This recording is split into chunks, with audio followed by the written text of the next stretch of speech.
first country in the world to record more than 2,000 coronavirus deaths. In the midst of all this grief and this pain. The coronavirus pandemic, with more than 19,000 people now having died here in the United States. Of COVID-19. COVID-19. Of coronavirus. Silent explosion that threw society.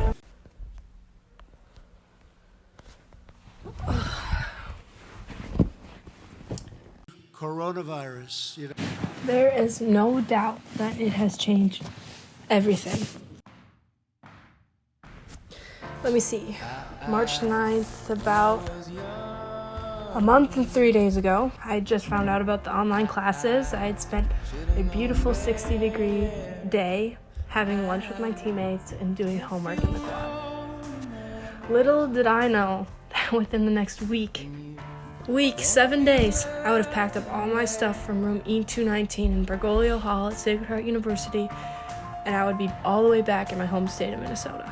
I'm typically a pretty nostalgic person, and the first few days of being grounded at home in Minnesota were very weird. I felt surreal and a little bit like I was being robbed of the experiences that I was looking forward to having my spring semester.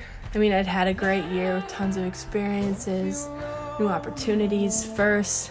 I mean, it was awesome, and I couldn't help but miss that. Days went on, and the social distancing and quarantine started to feel like a new normal, and it was then, when everyone started to find their stride again, I realized that there's something super unique and opportunistic about the times we are living in right now. My family, a large one with step-siblings, twins, stepdads, started to spend time together. We were able to spend time together in a way that we hadn't since I was a little kid.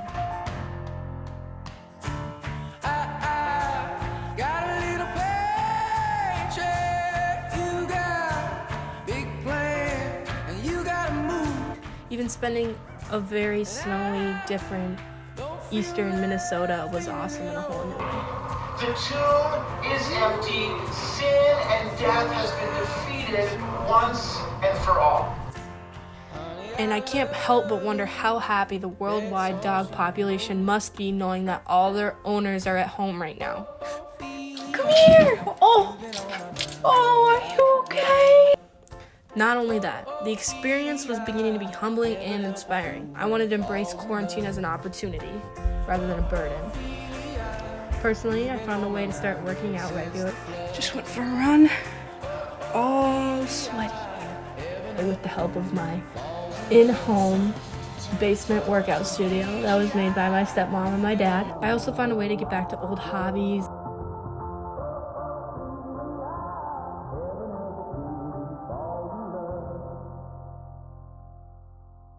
To me, at least, this time started to feel like a cleanse. I'm doing new things, picking up old things, and I'm better off for it. I know these times bring a lot of fear and sadness to thousands of people across the country. I also wonder, most people around the country are in an identical situation to me, stuck at home, social distancing, in quarantine, avoiding public spaces.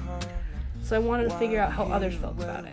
I decided to turn my basement bar into an interviewing space so I could ask my family and close friends about their quarantine experiences. This is how it went.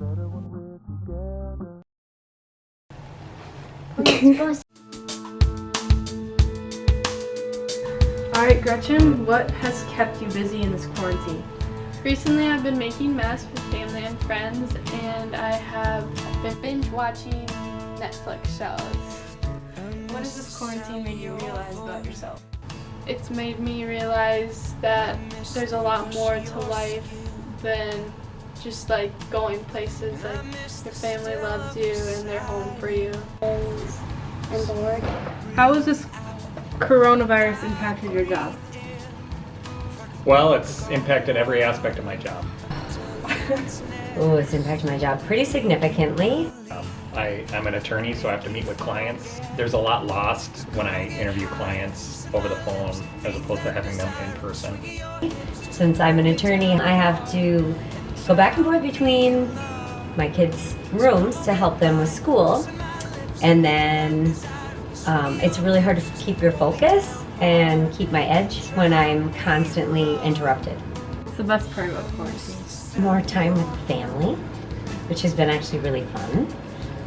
You get to eat all day. You eat all day. My family actually has gotten closer in this quarantine because we have been playing board games every night. Won a few games. Clue, Settlers of Catan, and I'm really good at Yahtzee. So. Despite how hard it's been on everybody, it's seeing society come together for the greater good has been good to see.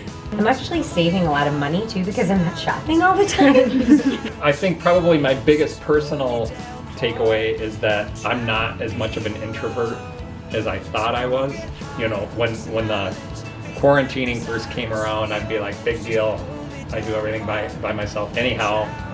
But I miss going out to dinner and going out and doing group things. Life's too short to wait around for just like the little things, or like you have to take advantage of those little things and be flexible. I think for me personally, I'm not as much an introvert as I once thought.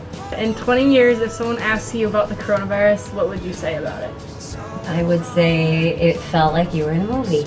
Like it wasn't really happening. Every morning I wake up and it takes me a minute for it to sink in. And then you think, oh, this is really happening. Yeah. Every single day. It is. It's really weird. It's so weird. Yeah.